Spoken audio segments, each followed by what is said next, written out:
ఈ అధ్యాయం గురించి మనం చాలా నేర్చుకోవాల్సి ఉన్నది. ఇది మన జీవితాలకి ఎంతో మేలుకరంగా ఉపయోగకరంగా ఉన్నది. దేవుని స్తుతించడానికి ఈ యొక్క అధ్యాయము మనకు ఆధారమై ఉన్నది. నా ప్రాణమ యెహోవాను సన్నిధించుము, నా అంతరంగము ఉన్న సమస్తమా ఆయన పరిశుద్ధ నామమును సన్నిధించుము. ఇవే మాటలు కోరహు కుమారులు కూడా రాశారు. ఇది దావీదు రాసిన కీర్తన. అయితే మనం ఎల్లప్పుడూ కూడా మన ప్రాణంతో చెప్పుకోవాల్సింది ఏంటంటే, యెహోవాను నా ప్రాణమా యెహోవాను సన్నిధించుము, నా అంతరంగంలో ఉన్న సమస్తమా ఆయన పరిశుద్ధ నామమును సన్నిధించుము. మన అంతరంగంలో ఉన్న సమస్తము కూడా ఆయన పరిశుద్ధ నామాన్ని ఏం చేయాలంట? సన్నిధించాలి, అంటే స్తుతించాలి. మన అంతరంగం అంతటితో కదండి, మన పెదవులతో కాదు. కానీ ఇక్కడ ఏమన్నంటే పెదవులతోనని ఎక్కడ ఒక మాట కూడా రాసలేదు, కానీ ప్రాణంతోనూ అంతరంగంతోనూ దావీదు చెప్పుకుంటున్నాడు. నా ప్రాణమా యెహోవాను సన్నిధించుము, నా అంతరంగంలోనున్న సమస్తమా ఆయన పరిశుద్ధ నామమును సన్నిధించుము. నా ప్రాణమా యెహోవాను సన్నిధించుము. ఎందుకంటే దేవుడు దావీదుకు చేసినటువంటి మేలులు ఇన్ని అని కాదండి, ఎన్ని మేలు చేశారో, ఎంత ఆయన అందుకు ఎంత కృతజ్ఞతగా ఈ యొక్క కీర్తన రాశారు. కానీ గొర్రెల గుడిలో ఉన్నటువంటి ఆయన ఏం చేశారంటే సింహాసనం ఎక్కించినటువంటి కృతజ్ఞత, తర్వాత శత్రువుల చేతుల్లో నుండి ఆయన విడిపించినటువంటి కృతజ్ఞత, తర్వాత అన్ని విషయాలలో ఆయనకి జయమిచ్చినటువంటి, ఆయన బాల్యంలోనే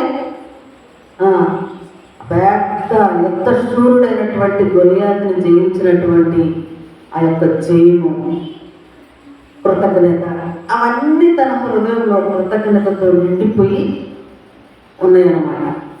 ఆ కృతజ్ఞతనే బయట పెడుతున్నాడు తన ప్రాణంతో చెప్పుకుంటూ. అంటే తన అంతరంగంలో ఎంత కృతజ్ఞత ఉందో ఆ కృతజ్ఞత అంతా కూడా ఈ అధ్యాయంలో పాడాడు, రాశాడు. ఎంత కృతజ్ఞత ఉందో అంత కృతజ్ఞత ఈ అధ్యాయంలో రాశాడు. మనం ఇంకా చదువుతా కూడా లాస్ట్ మాటలు కూడా మనం చదువుకున్నాం. అధ్యాయం అంతా చదవండి అంతరంగంతో, అంటే మామూలుగా ఏదో చదువుతున్నాం అన్నట్టు కాకోకుండా హృదయం అంతటితో మనసు పెట్టి మనం ఈ అధ్యాయం చదివినట్లయితే దీంట్లో ఎన్ని మేలులు దేవుడు మనకు చేశారో అవన్నీ కూడా ఉన్నాయి. అంటే దావీదు తన కృతజ్ఞతను తెలుపుతున్నాడు, కానీ ఈ అధ్యాయం చదివినప్పుడు మనకు కూడా ఎన్ని చేశారో మనకు అర్థమవుతుంది. మనం చదువుతుండగానే ఒక దావీదుకి చేసినట్టు కాదు, కానీ మనందరికీ కూడా ఎంత ఆయన ఎన్ని మేలు చేశారో ఎంత చూడండి. అసలు మనం చదువుకుంటూ వస్తే చాలా ఇది మన హృదయంలో ఉన్న భావాలన్నింటినీ, కృతజ్ఞత అంతటిని మనం బయటపెట్టి స్థుతించవలసిన వారంగా ఉన్నాం. ఈ సంవత్సరం ఆఖరి దినాల్లో ఎంతో కృతజ్ఞత కలిగి మనం దేవుని స్థుతించాలి, కృతజ్ఞత స్థుతులు చెల్లించవలసిన వారంగా ఉన్నాం. తర్వాత మాట చదువుకున్నాం. యెహోవా చేసిన ఉపకారములలో దేనిని మరువకుము, నా ప్రాణమా యెహోవాను సన్నిధించుము. ఆ తర్వాత ఏమంటున్నాడు? ఆయన చేసినటువంటి ఉపకారాలలో దేనిని కూడా మరవద్దు అని తన ప్రాణంతో చెప్పుకున్నాడు, తనతో చెప్పుకుంటున్నాడు. ఎన్ని కార్యాలు చేశారో అవన్నీ తన హృదయం నిండా ఉన్నది.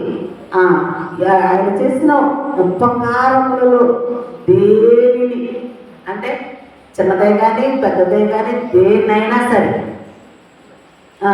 మర్చిపోవద్దు. మర్చిపోకుండా ప్రతి దాన్ని బట్టి తనని స్తుతించాలి. ఉపకారం దేనిని మరువకుము, ఆయన నీ దోషములన్నింటినీ క్షమించువాడు. నీ సంకటములన్నీ కుదుర్చువాడు. చూసారా, మన దోషాలన్నీ క్షమించువాడు, సంకటములన్నిటిని కూడా కుదుర్చువాడు. సంకటములంటే అది మనకు ఇబ్బందికరమైన పరిస్థితులు, మనకి కళ్ళు, తర్వాత ఎటు తోసని పరిస్థితులు. ఒక సమస్య వచ్చిందంటే ఏం చేయాలో అర్థం కాదు. ఇటు వెళ్తే ఏం జరుగుతుందో, అటు వెళ్తే ఏం జరుగుతుందో, ఆ మాట మాట్లాడితే ఏం జరుగుతుందో, ఈ మాట మాట్లాడితే ఏం జరుగుతుందని అట్లా ఇబ్బందికరమైనటువంటి పరిస్థితి అనమాట.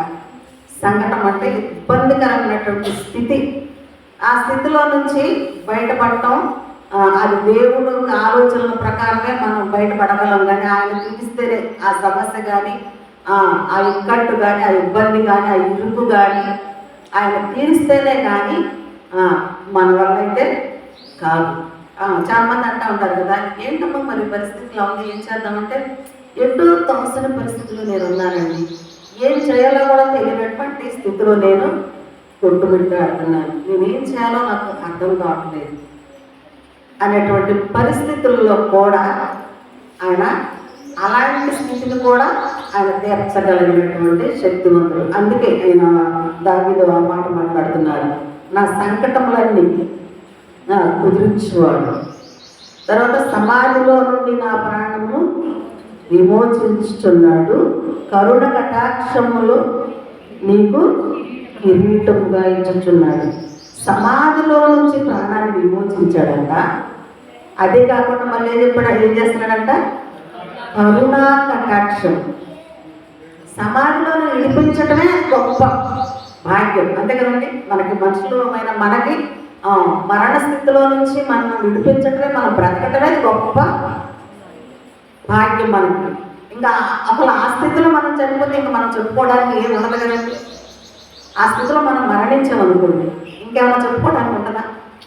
ఏమీ ఉండదు. అంతటితో ఇక మన చాప్టర్ క్లోజ్ అయిపోయింది. కానీ అలాంటి పరిస్థితుల్లో కూడా నేను ఈ అధ్యాయము కరోనా టైంలో బాగా ధ్యానం చేశాను. పదే పదే చదువుకొని దేవుని స్థితించాడు.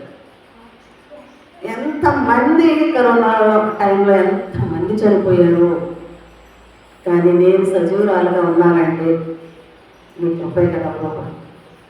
సమాధికి చేరవలసినటువంటి నన్ను మీరు వినిపించారంటే అది గొప్ప కృపే కదా ప్రభా. నా దోషములన్నిటినీ క్షమించి నన్ను బ్రతికించావు కదా ప్రభా. ఆ సమయంలో ఒకవేళ నేను అనుకున్న మాట, ఆ సమయంలో అలా నా దోషాలన్నీ దేవుడు జ్ఞాపకం చేసుకుంటే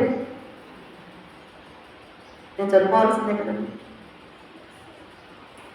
కానీ ఆయన జ్ఞాపకం చేసుకోనకుండా ఏం చేశారు, క్షమించారు. మన దోషాలను జ్ఞాపకం చేసుకుంటే మనం ఎవరు భూమి మీద బ్రతకలేమండి, ఎవరు మనం కూడా నిలవలేము కదండి. ఆయన మన దోషాలన్నింటినీ క్షమిస్తున్నాడు కాబట్టి మనం భూమి మీద బ్రతుకుతున్నాం కదా. భూమి మీద బ్రతికి మనం ఏం చేస్తున్నాము, దేవుడికి వ్యతిరేకంగా కూడా ఉంటాం. అయ్యో నా దోషాలన్నీ క్షమించి నన్ను బ్రతికించాడు కదా ఈ లోకంలో, నేను ఎంత కృతజ్ఞత కలిగి దేవునికి ఉండాలి అని మనం అనుకోవటం లేదు. అనుకోకుండా చాలాసార్లు చాలామంది మాట్లాడే మాటలు ఏంటంటే దేవుడు నాకేం చేశాడు, దేవుడు నాకేం చేశాడు అని అంటారు. దేవుడు నీకేం చేయలేదా? ఒకసారి జ్ఞాపకం చేసుకో. ఒకసారి మన జీవితం కొంచెం వెనక్కి వెళ్దాం. కొంచెం వెనక్కి వెళ్తే ఎంత చేశారో అర్థమవుతుంది. మన జీవితం కొంచెం వెనక్కి వెళ్తే ఆయన చేసినటువంటి ఉపకారాలు ఏంటి, మేలు ఏంటి, సహాయం ఏంటి, ఎన్ని చేశారో మనకి అవన్నీ జ్ఞాపకం చేసుకుంటే ఆ మాట ఎవరో కూడా మనము మాట్లాడము. ఎవరం కూడా మనం ఆ మాట నాకేం చేశాడు దేవుడు అని మనం మాట్లాడము. ఒకవేళ నీకు ₹1,00,00,000 రాలేదేమో, ఒకవేళ నీకు అన్ని ఆస్తులు లేవేమో, కానీ నీ ప్రాణాన్ని బ్రతికించాడు కదా. అది సాదా భూమి మీద బ్రతకడానికి?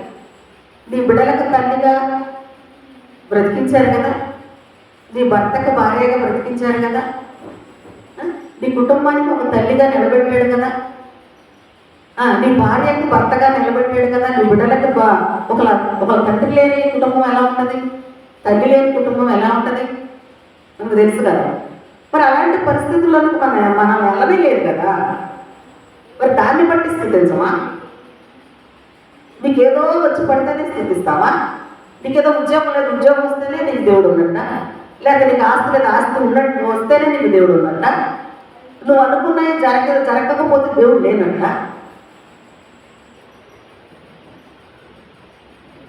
అనుకున్నట్టు జరగవు. ఎందుకు ఒక్కోసారి తెలుసా? ఎందుకంటే అది మన స్వచిత్తానుసారంగా మనం ఆలోచించుకుంటాం, మనం చేయాలనుకుంటాం కాబట్టి అది జరగదు. అది దేవుడి చిత్తానుసారంగా మనం నడుచుకున్నట్లయితే ఖచ్చితంగా దేవుడు నీ సంకటములన్నీ కుదుర్చువాడు. కుదరట్లేదు అంటే ఏంటి? అది మన స్వచిత్తానంగా మనం ముందుకెళ్తున్నాం కాబట్టి మనకు కుదరట్లేదేమో. నష్టాలు జరుగుతున్నాయి అంటే కూడా ఎందుకు జరుగుతున్నాయి? మనల్ని బట్టే జరుగుతుంది. దేవుడు ఎవరైనా నష్టపరుస్తారా? ఎవరికైనా అన్యాయం చేస్తారా? చాలామంది మనుషులు ఎవరింట్లో నన్ను ఏదన్నా హఠాత్తుగా చనిపోయినప్పుడు ఏదన్నా జరిగినప్పుడు వాళ్ళు ఏమంటారంటే, అమ్మో దేవుడు నాకు ఎంత అన్యాయం చేశాడో అని ఏడుస్తారు కదండి. ఎలా అంటాడు? దేవుడు నాకు ఎంత అన్యాయం చేశారో అంటారు. దేవుడు అన్యాయం చేస్తారా? ఆయన అన్యాయం చేయట అసంభవం అని దేవుడు వాక్యం దేవుని వాక్యం ఉందా లేదా? ఏం గ్రంథం లేదు. ఆయన అన్యాయం చేయట అసంభవం, అసలు జరగదు. అన్యాయం జరగదు ఆయన ద్వారా. అసంభవం అంటే అంతే కదండి. అసలు ఎప్పుడైతే జరగదు ఆయన ద్వారా, అన్యాయం జరగదు. కానీ నువ్వెందుకు అనుకుంటున్నావు జరిగిందని? ఇంత అన్యాయం జరిగిపోయిందాము నువ్వెందుకు అనుకుంటున్నావు? అది దేవుని వ్యతిరేకంగా బ్రతుకుతాను, లేకపోతే తల్లిదండ్రులకు అవిధేయుడిగా బ్రతుకుతాను, లేకపోతే లోకంలో అందరికీ అసహ్యంగా బ్రతుకుతున్నా, ఎట్లాగో ఏదో జరిగిపోయింది దేవునికి ఇష్టం లేకోకుండా. తన పాపమే తన ఎంత తరుగుతుందేమో, తరిమి అలాంటి పరిస్థితులు కదా. ఒకసారి నేను ఒక వీడియో చూశాను. చిన్న పిల్లలు బాగా తల్లిదండ్రులకు వ్యతిరేకంగా ఉండి బాగా తాగుళ్ళు అన్నింటికి అలవాటు పడిపోయి జోదాలు ప్యాకెట్లు అట్లా ఆడుతుంటే పోలీసులు పట్టుకున్నారు. పట్టుకుంటే పోలీసులు వస్తారు, పారిపోతుంటే పారిపోయి బండి మీద పారిపోతున్నాడు. బండి వేసుకుని పారిపోతా ఒక కారు గుర్తుని చనిపోయాడు. అది దేవుడు అన్యాయం చేశాడా? ఆ తల్లి ఏమనాలి? దేవుడు అన్యాయం చేశాడు నాకు లేక నన్ను అనాలా? తన పాపం తను తరుగుతుంది. ఎవరి పాపం వాళ్ళని తరుగుతుంది అంతే. దానికి దేవుడి మీద పెట్టకూడదు. దేవుడు అన్యాయం ఎప్పుడు చేయదు. కాబట్టి ఆయన సంకటములన్నింటినీ కుదురుస్తారు, అంతేగాని ఆయన ఏది కూడా దేవుడికి వ్యతిరేకంగా ఎన్నా సరే మనం క్షమిస్తూనే ఉన్నాడు. మన ఆలోచనలు కానీ మన పరిస్థితులు కానీ ఎన్నిసార్లు మనం దేవుడికి వ్యతిరేకంగా నడవట్లేదండి. అన్ని దేవుని చిత్తానుసారంగానే నడుస్తున్నామా కదా? అది ఏదో ఒకటి వ్యతిరేకంగానే ఉంటుంది. మన మైండ్ సెట్ కానీ ఆలోచనలు కానీ మనం చేసే పనులు కానీ అన్నీ దేవుడు చెప్పియే మనం చేస్తున్నాము, దేవుడిని అడిగే చేస్తున్నాము. మన స్వచ్ఛతాలు చేసుకోవట్లేదా? ఎన్నో చేసుకుంటున్నాం కదా. అయినా సరే మరి మనం బ్రతికించి ఉంచుతున్నాడు కదా దేవుడు. నీ దోషములు అంటే ఆయన చిత్తానుసారంగా నడవకపోయినా దోషాల్లో ఉన్నా సరే క్షమిస్తున్నాడు కదా.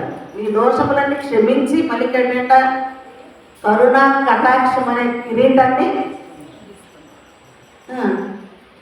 చదవమ్మా మాట్లాడు.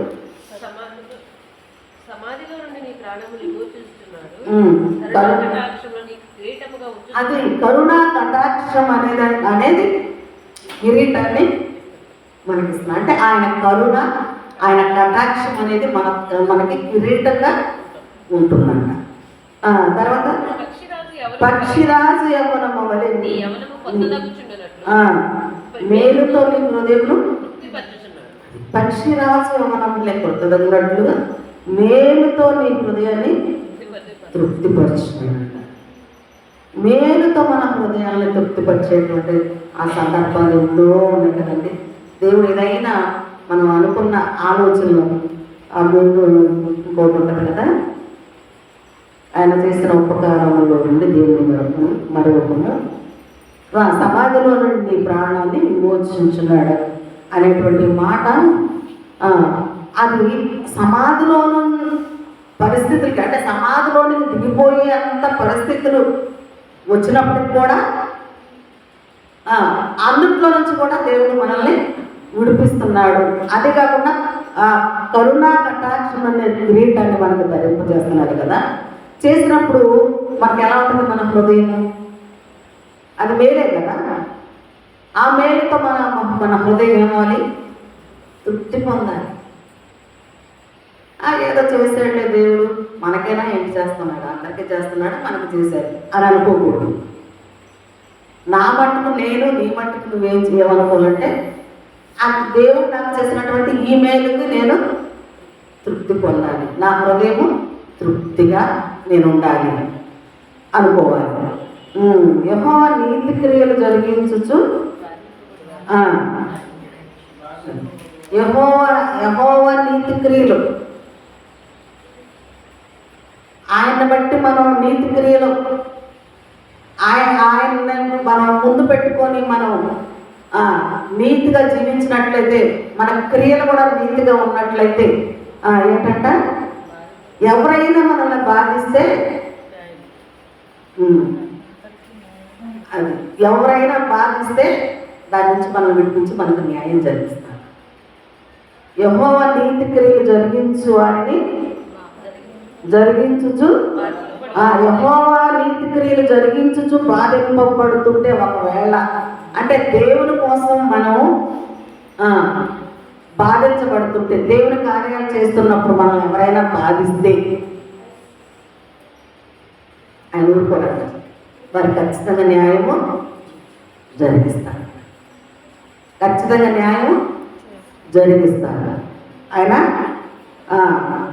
ఆయనను బట్టి, ఆయన నీతి క్రియలను బట్టి ఎవరైనా బాధింపబడుతుంటే, చాలా మంది అంటూ ఉంటారు కదా, సేవకులు కూడా, విశ్వాసులైన కూడా, నేను అన్నీ జాగ్రత్తగానే ఉంటాను, మంచిగా ఉంటాను, అయినా నాకు ఎందుకు ఈ బాధలు, అంటే దేవుణ్ణి బట్టి ఎంతో ఓడ్చుకుంటున్నాను, ఎంతో సహిస్తున్నాను, బాధపడుతున్నాను, అయినా సరే నేను ఎంత మంచి క్రియలు చేస్తున్నా నన్ను ఎందుకు భావిస్తున్నాను, నేనేం చేశానండి, నేను ఏమైనా అన్యాయం చేస్తున్నానా, అక్రమం చేస్తున్నానా, ఏమన్నా బాధ పెట్టానా, ఎందుకు నన్ను బాధపడుతున్నారు అనుకుంటాను చాలాసార్లు కదండి, చాలాసార్లు అనుకుంటాను. కానీ న్యాయం తీర్చే చూడండి, అలా బాధపడుతుంటే దేవుడు ఊరుకోడు, చూస్తా ఉండలేదు. ఆయన బట్టి, ఆయన నీతి క్రియలను బట్టి ఎవరైనా బాధపడుతుంటే వారికి న్యాయం తీర్చుకోకుండా ఉండలేదు. కానీ మనం న్యాయం తీర్చుకోవాలని మనం ముందుకెళ్ళకూడదు. న్యాయం కోసం నేను ఇంత మంచి పనులు చేస్తుంటే నన్ను ఎందుకు ఇంత బాధపడుతున్నారు అని కొట్లాటకి, పోట్లాటలకి, కేసులు పెట్టడానికి అట్లా వెళ్ళకూడదు. అది దేవుని నిమిత్తము మనం బాధపడుతున్నాం కాబట్టి ఖచ్చితంగా దేవుడు దానికి న్యాయాన్ని ఖచ్చితంగా తీరుస్తాడు, జరిగిస్తాడు. మనం ఓర్చుకుని ఉంటే సరకల్లో పాప అసలు వాళ్ళ ఆయన ఎంత భయంకరమైనటువంటి తాగుతుంది. అయినా సరే ఆదివారం వస్తే ఇంట్లో ఉంటారు కదా, తాగేసి వచ్చి గడావుడా చేస్తాడు. ఒకరోజు బాగా దెబ్బలు తగిలి పాపం చేతులు అట్లా వాసిపోయింది, అయినా సరే ప్రాబ్లంకి వచ్చింది. అయ్యో, ఆయన దాన్ని పట్టుకొని ఇట్లా కూర్చోవాలి. మా ఆయన కొట్టాడు కదా, ప్రార్థన చేస్తే ఏమనుకుంటారు, అసలు అదేం లేదు. అమ్మాయికి ఒక దెబ్బలు పడతానే ఉంటే, తిట్లు తిడతానే ఉంటాడు. ఆ అమ్మాయి దుఃఖతో ప్రార్థన వచ్చేసింది. వచ్చి దేవుని సన్నిధిలో కూర్చి పాపం హృదయం కంపరించుకొని ఏడుస్తా ఉంటుంది. దేవుడు చూస్తాడు కదా. ఆ అమ్మాయి ఉద్దేశం ఏంటంటే, ఎప్పుడో ఒక దేవుడు నా భర్తను మారుస్తాడు, నేను ప్రతీకారం తీర్చుకోకూడదు, దేవుడు తీర్చాలి, ఆయన నాకు న్యాయం చేస్తాడు, నేను ప్రతీకారం తీర్చుకోవడం అంటే మళ్ళీ ఎదురు తిరిగి తిట్టడం, నేనేం చేశానని నన్ను కొడుతున్నావు అని మళ్ళీ ఎదురు తిరిగి మాట్లాడటం, ఇవన్నీ ఉంటాయి కదా. అవన్నీ చేయదు. దెబ్బలు తిని కూడా వదలకుండా వచ్చేసింది. మనం ఎప్పుడైనా ఆదివారం వెళ్ళినప్పుడు అనుష ఎలా ఉన్నామమ్మా అన్నట్టు, బాగానే ఉన్నానమ్మా అంటారు. నిజంగా బాగున్నావా అంటారు. అవన్నీ అంతేలమ్మా, అవన్నీ పక్కన పెట్టి ముందుకు రావడమే. అవన్నీ అంతేలమ్మా, నేను వాటిని బట్టి ఏం బాధపడను. అసలు నాకైతే ఎంత సంతోషం వేస్తుందో. ఒక మాట అంటే మనం పడము కదా, భర్త అయినా సరే ఏదైనా మాట అంటే మళ్ళీ దానికి ఎదురు తిరిగి మాట్లాడి చూపుతాము. ఒకరు చెప్పకపోయినా మనసులోనన్నా అనుకుంటాం. కానీ ఆ అమ్మాయి రియల్గా క్రియల ద్వారా శ్రమ అనుభవిస్తున్నా సరే అవన్నీ పక్కన పెట్టేసి వచ్చేస్తుంది. నేను అనుకుంటా ఈ అమ్మాయి పరలోకానికి వెళ్ళిద్దని. అంటే నేను అనుకుంటున్నా, దేవుడు నాకు తెలియదే, కానీ నాకు అట్లా అనిపించింది. అట్లా ఇద్దరు ఉన్నారు అక్కడ ఆ సంఘంలో. ఎన్ని తిట్లు తిన్నా ఏం చేసినా సరే అటన్నిటి ఏం పట్టించుకోరు. మళ్ళీ ప్రార్థన వస్తారు. కాబట్టి నీతి క్రియలు, యెహోవా నీతి క్రియలను బట్టి బాధింపబడితే కనుక ఆయన తప్పకుండా న్యాయం తీరుస్తాడు. ఇక్కడికి వచ్చాక కొంచెం మారిపోతుంది వాక్యం. ఆయన మోషేకు తన మార్గమును తెలియజేసాడు, ఇశ్రాయేలుకు వంశస్థులకు తన క్రియలను కనుపరచను. యెహోవా దయాదాక్షిణ్యపూరుడు. యెహోవా దయా, ఎక్కడేమో కరుణా కటాక్షములు అనే కిరీటాన్ని ధరింపజేస్తానన్నారు. ఇక్కడికి వచ్చాక ఏం చేస్తున్నారు? యెహోవా దయాదాక్షిణ్యపూరుడు కదండి. నమ్ముదామా ఈ మాటని? ఈ మాట నమ్ముదామా? యెహోవా దయాదాక్షిణ్యపూరుడని నమ్ముదామా? ఖచ్చితంగా ఆయన దయ చూపించేవాడు, దాక్షిణ్యం చూపించేవాడు, పూర్ణుడు. అంటే పూర్ణంగా ఆయన దయా దాక్షిణ్యాలు చూపించేటువంటి దేవుడు. ఇంకా దాంట్లో వంకలేదు, కొంచెం కూడా దాంట్లో పూర్ణుడు కదండి. పూర్ణం అంటే సంపూర్ణంగా, వంకలేనిది. అదే చంద్రుడు పౌర్ణమి రోజు ఎలా ఉంటాడు? పూర్ణమైనటువంటి చంద్రుడు, వంకలేని. అట్లా దయాదాక్షిణ్యం పూర్ణుడు.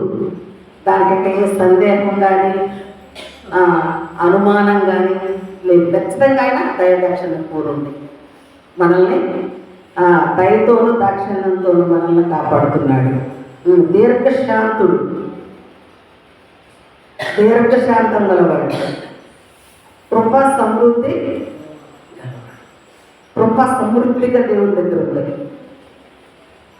దీర్ఘశాంతం ఆయన దగ్గర ఉంది. ఆయన ఎల్లప్పుడూ యాజ్యమాడువాడు కాడు, ఆయన నిత్యము కోపించువాడు కాడు. ఆయన ఎల్లప్పుడూ యాజ్యమాడువాడు కాదు, నిత్యము కోపించేవాడు అంతకన్నా కాదు. ఆయన ఒక నిత్యము కోపించేవాడు అయితే కనుక ఇజ్రాయేల్ చేసినటువంటి పనులకి ఆయన అసలు వాళ్ళ మంచాల అర్థం చేయాలండి. ఎంత ఇసుకించారు. సరే వాళ్ళ సంగతి మనం ఎంత ఇసుకిస్తున్నాం? ఇజ్రాయేల్ ఆ టైంలో ఇసుకించారు. నేను ఇజ్రాయేల్ వల్ల నేను ఇసికిపోయాను అని అంత మాట ఉంటుంది. దేవుడు మాట్లాడే మాటలు, నేను ఇసికిపోయాను అని.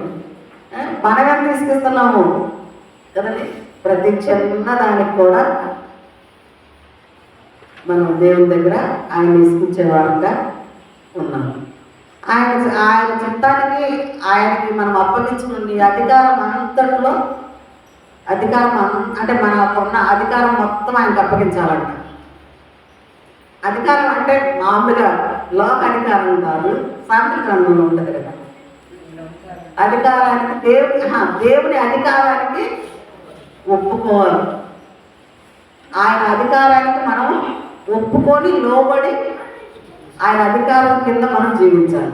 ఇప్పుడు గవర్నమెంట్ కింద మనం అందరం ఎలా ఉన్నాము అంటే, ఇప్పుడు గవర్నమెంట్ వచ్చింది, ఆ గవర్నమెంట్ కింద అందరం మనం వాళ్ళ అధికారం కింద మనం ఉన్నాము కదా. అట్లా దేవుని అధికారం కింద మనం ఉన్నాము. మన అధికారాలు మనం చలాయించకూడదు, దేవుని అధికారం కింద మనం ఉండాలి. కాబట్టి ఆయన దయాదాక్షిణ పూర్ణుడును, దీర్ఘశాంతుడును, కృపా సమృద్ధి గలవాడు. ఆయన ఎల్లప్పుడూ యాజ్యమాడేవాడు కాదు, ఆయన నిత్యము కోపించేవాడు కాదు. నిత్యము కోపిస్తే మన లోకంలో బ్రతకలేదు. కానీ అప్పుడప్పుడు దేవునికి కూడా కోపం వచ్చింది, నిత్యము కాదు. మన ప్రవర్తన విపరీతమైనప్పుడు, అంటే దేవుడికి విరుద్ధంగా మన ప్రవర్తన విపరీతమైనప్పుడు ఆయనకు కోపం వస్తుంది. కోపం రాదనుకోవడానికి ఆధారాలు లేదు. బైబిల్లో చాలా చోట్ల దేవుడు కోపడినట్లుగా ఉన్నాయి. యేసుక్రీస్తు కూడా కోపడినట్లుగా ఉంది. శిష్యుల మీద, పరిచయుల మీద, శాస్త్రుల మీద కదా ఎన్నిసార్లు కోపడ్డారు? మీరు సున్నం కొట్టిన సన్నాలు లేదు. దేవాలయ విషయంలో కోపట్టం కదా, అసలు బాగా కోపం వచ్చి కొరడాలతో బలలన్నీ పడద్రోసాడు. ఆయన కూడా కోపం, కానీ నిత్యము కోపించాడు. కొన్ని పరిస్థితులను బట్టి కోపడాల్సి వస్తుంది అన్నమాట. కొన్ని పరిస్థితులను బట్టి కోపడ్డారు ప్రభు. అంతేగాని ఆయన నిత్యము కోపిస్తే భూమి మీద ఏ మనుషులు మనం చేసే పనులకి, మన ఆలోచనలకి, మన క్రియలకి, మనం ఉండేటువంటి పరిస్థితులు అన్నీ ఆయన జ్ఞాపకం చేసుకుంటే ఆయన నిత్యము కోపించాలి. కానీ ఆయన నిత్యము కోపించేటువంటి దేవుడు కాదు. కొన్ని పరిస్థితుల్లో కోపం ఉంది దేవుడికి. ఆ కోపం, ఆ ఉగ్రతకి మనం ఎవరు కూడా తట్టుకోలేదు. యోనా విషయంలో కూడా అక్కడ కోపం వచ్చిందా దేవుడికి? అలాంటి పరిస్థితుల్లో అంటే తను ప్రేమించిన వారిని శిక్షించి, గద్దించి, శిక్షించి కోపడతారు. కోపం ఉంటేనే గద్దించేది, కోపం వస్తేనే కదని గద్దించేది. శిక్షించడంలో కోపం వస్తేనే కదా. మామూలుగా ఉన్నామనుకో, దీర్ఘశాంతంతో మనం ఉన్నామంటే ఎవరిని ఏమనలేదు. కానీ ఎప్పుడైతే మనకి కోపం వచ్చిందో గద్దిస్తాము, శిక్షిస్తాము, నోరు జారుతాము కదండి. కోపం వచ్చినప్పుడు అవన్నీ చేస్తాం మనం. కానీ దేవుడు కోపం వచ్చినా సరే ఎక్కడ నోరు జారినట్టు లేదు. గద్దించారు, అవసరమైతే శిక్షించారు తప్ప ఎక్కడా కూడా నోరు జారలేదు. కానీ మనమైతే కోపం వస్తే ఏం మాట్లాడతాం కూడా మనకు అర్థం కాదు కదండి. పిచ్చి పిచ్చి మాటలన్నీ మాట్లాడేస్తాం.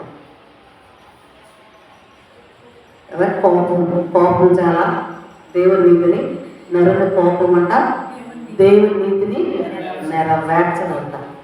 అందుకని నేను ఎప్పుడు నా కోపం అంత పెద్ద రాదు, వచ్చినా సరే నేను చాలా కూల్గా ఉంటాను. కాబట్టి నా నోటితో నోరు జారదు, నోటితో ఈ పాపం చేయను. అసలు దాన్ని అందరూ అంటారు, అసలు ఇలాంటి పరిస్థితుల్లో కూడా ఎంత కూలుకున్నా పెట్టారు.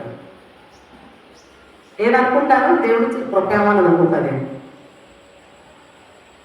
మామూలుగా ఏదైనా పరిస్థితులు కొద్దిగా గట్టిగా మాట్లాడతాను, కానీ ఎంత కోపం వచ్చినా మనం నోరు మాత్రం జాగ్రత్త, మనసాక్షి గర్తిస్తూనే ఉంటుంది. గట్టిగా అరిసినందుకు కూడా నేను చాలా బాధపడుతుంది. ఏదైనా విషయం అంటే కోపం వచ్చే సందర్భాలు చాలా ఉంటాయి కదండి. మనం మనుషులు కాబట్టి మన అనుదిన జీవితంలో మన పరిస్థితులను బట్టి కోపాలు వస్తాయి మనుషులకి. కోపం రాదని అనుకోవటానికి వీలు లేదు. కానీ దేవుడిలాగా నిత్యము కోపించకూడదు. ఎప్పుడైనా కోపం వచ్చినప్పుడు కూడా అది కూడా లిమిట్గా ఉండాలి. కోపం వచ్చినా సరే నోరు జారకూడదు. నోరు జారినట్టు ఎక్కడదు. యోనా విషయంలో ఆయన కోపం వచ్చింది, ఏం చేశారు? కొంచెం శిక్షించారు, అంతే కదండి కదా. ఆయన కూడా అర్థమైంది, దేవుడికి నా మీద కోపం వచ్చింది, నేను ఆయన మాట అయినా కోపం అవ్వకుండా నేను వచ్చాను కాబట్టి ఆయన కోపం వచ్చిందని యోనా కూడా అర్థమైంది. అర్థమైంది కాబట్టి నన్ను బట్టి వచ్చిందన్నారు కదా. మళ్ళీ శిక్షించి మళ్ళీ ఎక్కడికి వెళ్ళాలో అక్కడ తీసుకెళ్ళి కదా. శిక్షించాడు కానీ మరణానికి అప్పగించలేదు. ఒక అరవై సముద్రంలో పడైతే ఎవరైనా చనిపోకుండా ఉంటారండి? చచ్చిపోకుండా ఉండడానికి మళ్ళీ చేపలు సిద్ధపరిచారు కాబట్టి మళ్ళీ ఎక్కడికి వెళ్ళాలో అక్కడ తీసుకెళ్ళి పంచాలి. కాబట్టి దేవుడు ఇప్పుడు నిత్యము కోపించేవాడు మాత్రం కాదండి. మనం కూడా నేర్చుకోవాలి. ఎప్పుడు మనం నిత్యం కోపం ఉండకూడదు. దేవుడి నీతిని కోపం ఉంటే దేవుడి నీతిని మనము నెరవేర్చలేము. కాబట్టి కోపం వచ్చినా సరే మన నోరు చాలా జాగ్రత్తగా కాపాడుకోవాలి. ఆ టైంలోనే ఒకళ్ళు మనం నోరు జారేమనుకో మనం అంటే సంఘానికి వెళ్ళిపుట్టువారు, లోకంలో ఉన్నవారు ఆ టైంలో మన మాటలు విన్నారనుకోండి, ఏమంటారు? మన సాక్ష్యం కూడా పోతుంది.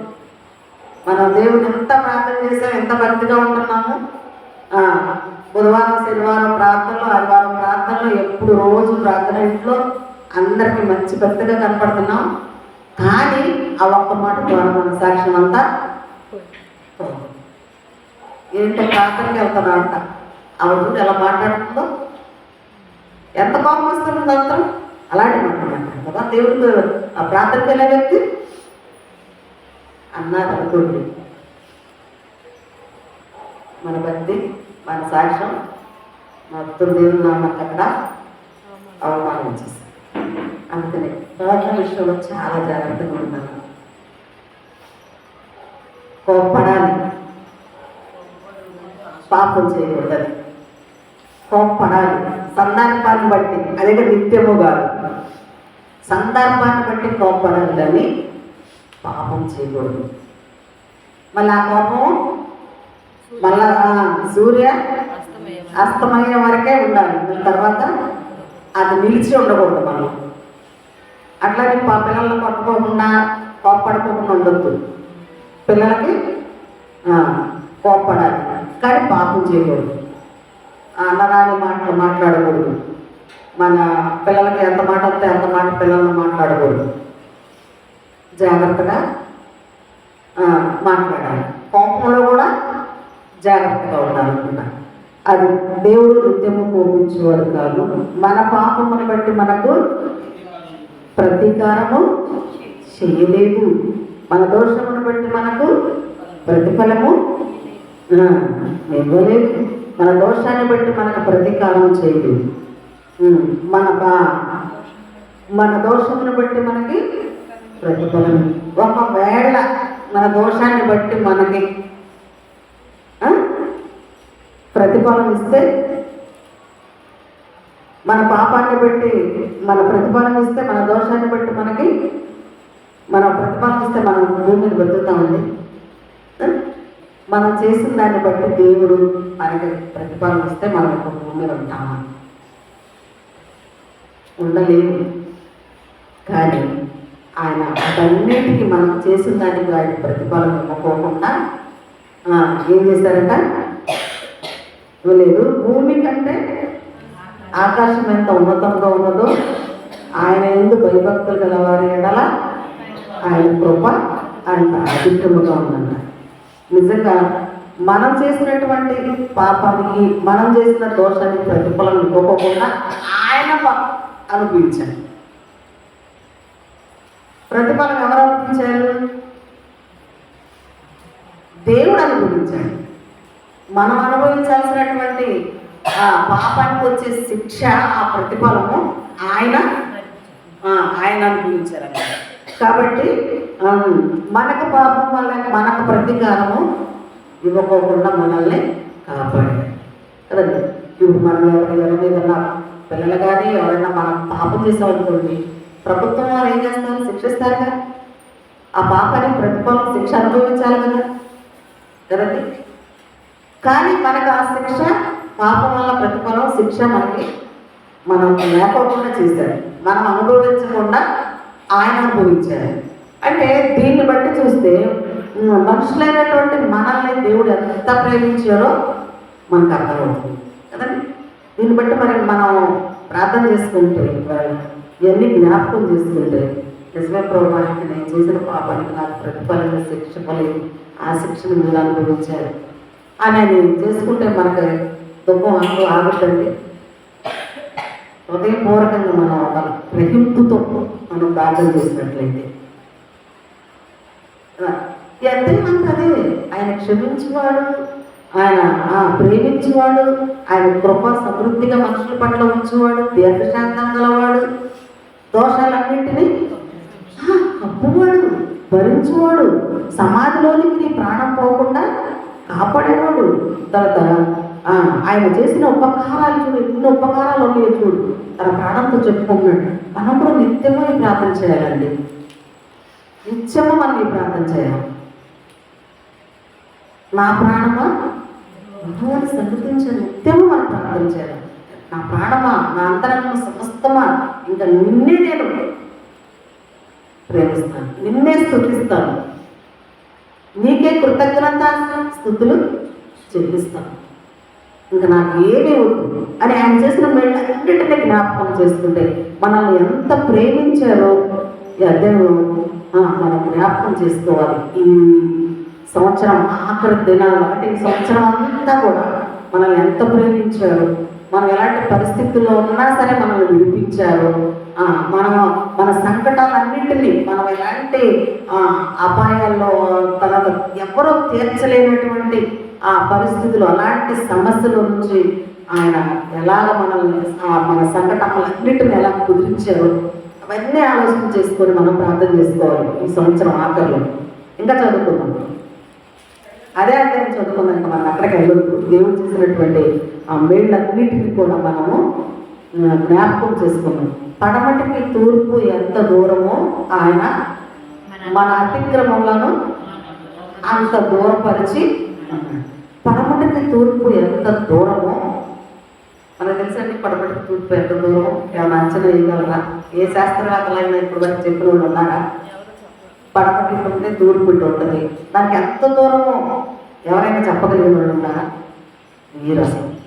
కానీ మన పాపములంట అంత దూరపరిచున్నాడంట, అంటే ఇంకా అందుకోలేనంత అని చెప్పాలి, మనకు అర్థం కానంత దూరం, మన ఊహకి అందనంత దూరం మన పాపాలని అంత దూరపరిచి ఉన్నాడు. తండ్రి తన కుమారుని ఎడల జాలి పొరుగట్టు యెహోవా తన యందు భయభక్తులు గలవాడి ఎడల జాలి పొరుగు. తండ్రి తన కుమారుని ఎడల జాలి పొరుగట్లు కదండి. తండ్రులు మనకి మనందరికి తండ్రులు ఉన్నారు కదండి.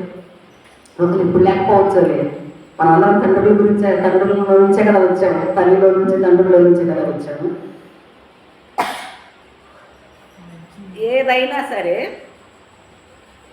ఏదైనా సరే మనము అడిగినా, లేకపోతే మనం ఏమన్నా బాధపడుతున్నా, మనకేమన్నా లేకపోయినా, మనం ఏదైనా ఇబ్బందుల్లో ఉన్నా ఎవరు జాలిపడతారండి? కదండి, ఖచ్చితంగా తండ్రి తల్లి ఎక్కువ జాలిపడతారు. అలాగే మీరు తండ్రులైన వారు మీ ఎడల ఎలా జాలి పడతారో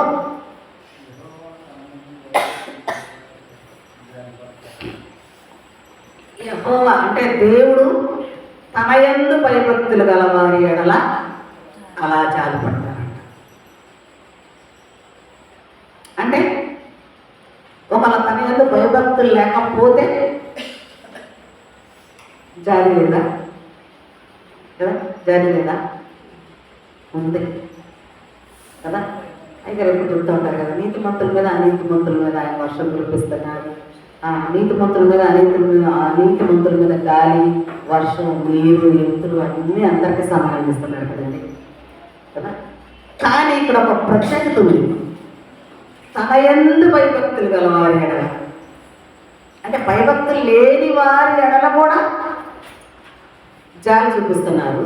అన్ని వాళ్ళకు కూడా వీళ్ళతో పాటు సమానంగా భూమి మీద వాళ్ళకు కూడా ఇస్తున్నారు, అందుతున్నాయి.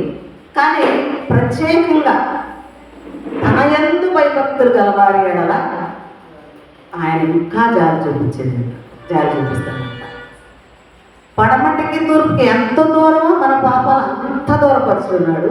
మన తర్వాత రెండోది ఏం చేస్తున్నాడంటే జాలి కూడా మన పట్ల చూపిస్తున్నాడు. మనం అన్నం తినుకోకుండా పడుకున్నాం అనుకోండి, సరే మన పిల్లలు అడిగి పడుకున్నారు అనుకోండి, అన్నం తినుకుంటున్నాం.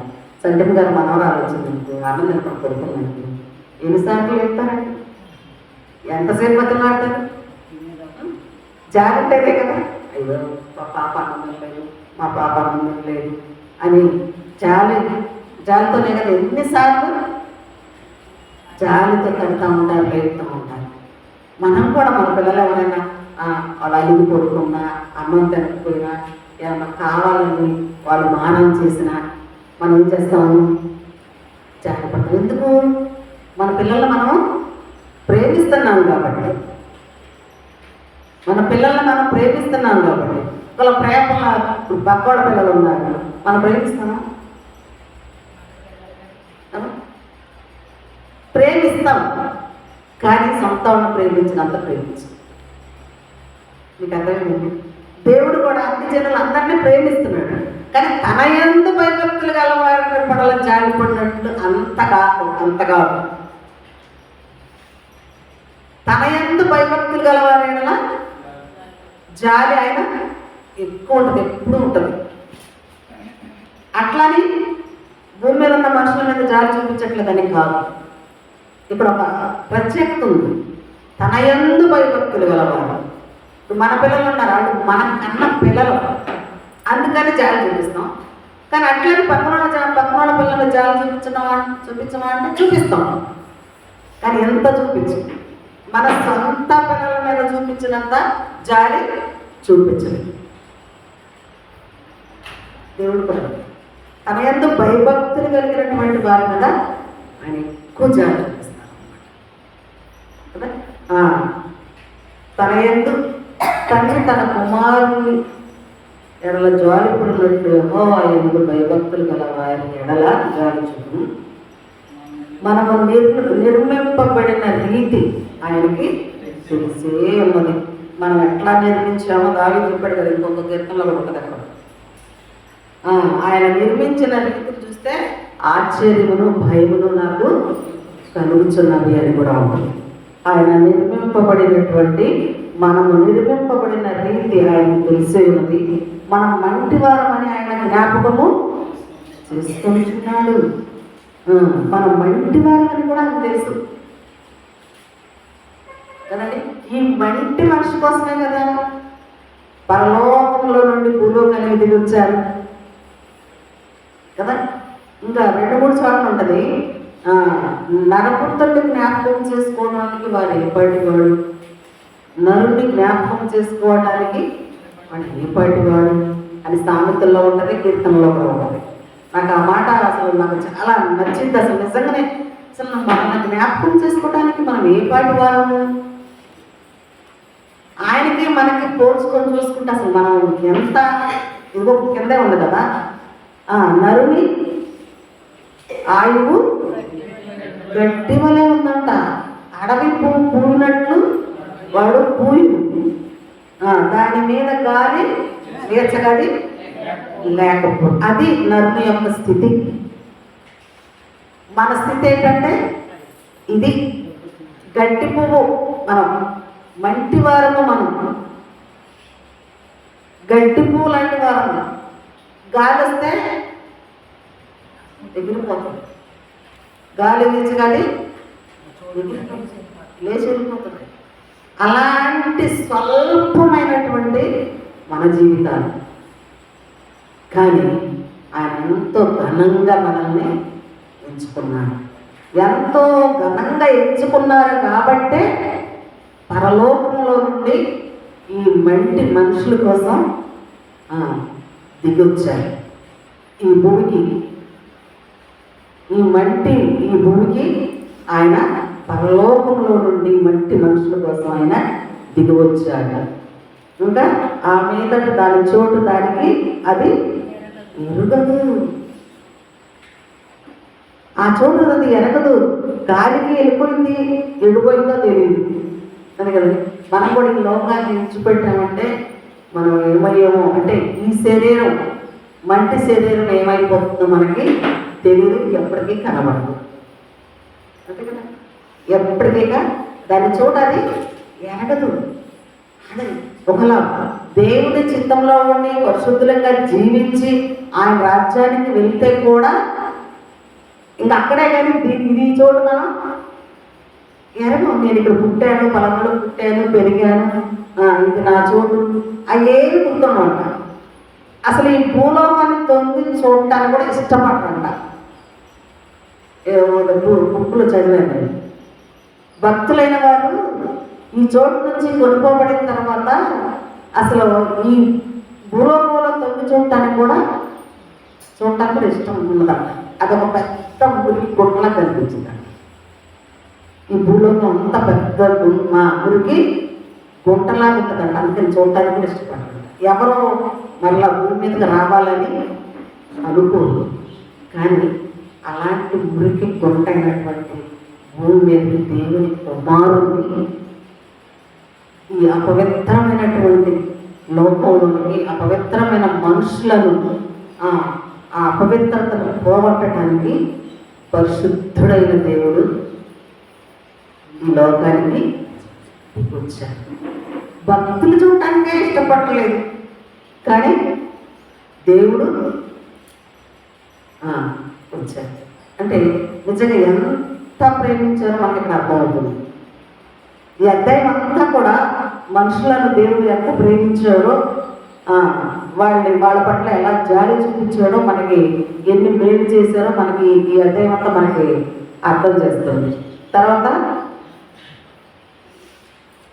ఆమెకి అది ఆ చోటుని అని ఎరుగదు, ఆయన నిబంధనను గైకొనుచు ఆయన కట్టడలను అనుసరించి నడుచుకుని వారి మీద, యెహోవా యందు భయభక్తులు గల వారి మీద ఆయన కృప యుగయుగములు నిలుచునంట. యెహోవా యందు భయభక్తులు కలిగి ఉంటే, ఇక్కడ పైన కూడా మనం చూసాం కదా, యెహోవా యందు భయభక్తులు కలిగి ఉన్న వారి మీద ఏముంటుందంట. ఇక్కడ కూడా యెహోవా యందు భయభక్తులు అంటే యెహోవా యందు భయభక్తులు కలిగి ఉంటే జ్ఞానానికి మూలం కూడా అని కూడా ఉంది కదా. ఇక్కడ ఉంటే యెహోవా యందు భయభక్తులు గల వారి మీద ఆయన కృప యుగ యుగములు ఉంటుందంట. అంటే ఈ లోకంలో యుగమే కాకోకుండా యుగ యుగాలంటే రాబోయే యుగంలో కూడా, మనం వెళ్ళబోయే యుగంలో కూడా కృప నిలిచి ఉంటుందండి.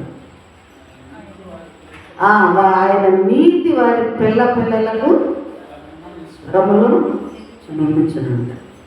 యెహోవా ఆకాశమందు తన సింహాసనను స్థిరపరిచి ఉన్నాడు. ఆయన అన్నిటి మీద రాజ్యపాలన చేయించున్నాడు.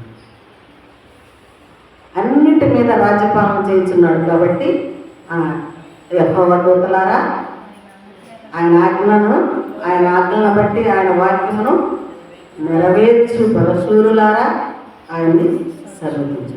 అంటే ఆయన ఆజ్ఞలను నెరవేర్చువారు ఆయన్ని సన్నిధించాలి. యెహోవా దూతలారా కూడా ఆయన్ని సన్నిధించాలి, అంటే స్తుతించాలి. ఆజ్ఞల గైకొను వారు కూడా స్తుతించాలి. యెహోవా సైన్యములారా ఆయన చిత్తము నెరవేర్చు ఆయన పరిచారకులారా మీరందరూ ఆయనను సన్నిధించు. యెహోవా ఏలుచుండు స్థలములలో ముందు ఆయన సర్వకార్యములారా ఆయనను స్తుతించు. నా ప్రాణము యెహోవాను సన్నిధించు. కానీ ఈ వాక్యం అంతా మనం చదువుకుంటే యెహోవా యందు భయభక్తులు కలిగి ఉంటా ఎంత గొప్ప భాగ్యమో. ఆయన కృప తరతరాలకు నిలిచి ఉండదంట. అదే కదంట, ఆయన నీతి పిల్ల తరాలకి, పిల్ల తరాలకి. అంటే ఎన్ని తరాలని ఇక్కడ లెక్కలేదు. పిల్ల తరాలకి అంటే మనము, మన కుటుంబం దేవుని యందు భయభక్తులు కలిగి ఉంటే, ఆయన యందు నీతి కలిగి ఉంటే మనం ఏం సంపాదించి పెట్టాం పిల్లలకి? ఆయన కృప. పిల్ల తరాలకి మనము ఆయన నీతిని, ఆయన భక్తిని సంపాదించి పెడతాం. అదే మనం పిల్లలకి ఇచ్చే ఆస్తి, అదే పిల్లలకి దీవెన. మన కుటుంబంలో మనం భయభక్తులు కలిగి ఉంటే యుగ యుగాలకి ఆయన కృప మన పిల్ల తరాల మీద నిలిచి ఉంటుంది. అది భక్తి చేసే వాళ్ళం మనం నేర్చుకోవాల్సింది. మన పిల్లల కోసం ఆస్తులు కాదు కానీ, ఇంకా ఏంటి అవి ఇవి కాదు కానీ, ఏంటంట యెహోవాకు భయభక్తులు మనం కలిగి ఉన్నట్లయితే అదే మన పిల్లలకి పిల్ల తరాలకి ఆ కృప నిలిచి ఉంటుంది. ఆ దీవెన ఆశీర్వాదం నిలిచి ఉంటాడు. అంటే అది మనం చూడకపోవచ్చేమో కానీ మన తరం గతించిపోతుంది, కానీ మన పిల్ల తరాలు అంటే అక్కడ ఎన్ని తరాలు వచ్చినాయండి? పిల్ల తరాలు 3 తరాలు వచ్చినాయి.